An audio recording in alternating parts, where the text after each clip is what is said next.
তুমি কি কি চৰিত্ৰত অভিনয় কৰি ভাল পোৱা? ছাৰ, মই শকুনি, ভীম, দুষাৰখনৰ চৰিত্ৰত অভিনয় কৰি ভাল পাওঁ। ঠিক বৰ সুন্দৰ হৈছে দেই। এই শকুনিৰ চৰিত্ৰটো এটা সুন্দৰ সংলাপ কোৱাচোন। ইমান পাপ কি পৃথিৱীৰ সহ্য কৰিব পাৰে? ইমান চেষ্টা কি অথলৈ যাব পাৰে?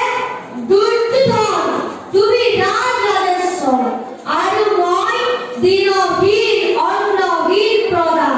তুমি হলা শত জীৱিত ভাতৃৰ জ্যেষ্ঠ, আৰু মই শত প্ৰেতাত্মাৰ কনিষ্ঠ।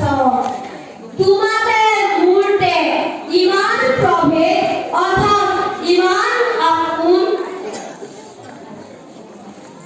বৰ সুন্দৰ হৈছে দেই। এই সংলাপটোকে কান্দি কান্দি কোৱাচোন। ইমান পাপ কি পৃথিৱী সহ্য কৰিব পাৰে? ইমান চেষ্টা কি অথলৈ যাব পাৰে? দুৰ্যোধন, তুমি ৰাজৰাজেশ্বৰ, আৰু মই দীনহীন অন্নহীন প্ৰজা। তুমি হলা শত জীৱিত ভাতৃৰ জ্যেষ্ঠ, আৰু মই শত প্ৰেতাত্মাৰ কনিষ্ঠ। তোমাতে মোৰতে ইমান প্ৰভেদ, অথচ ইমান আপোন। हाँ, खाबी ना? ये क्या है? নে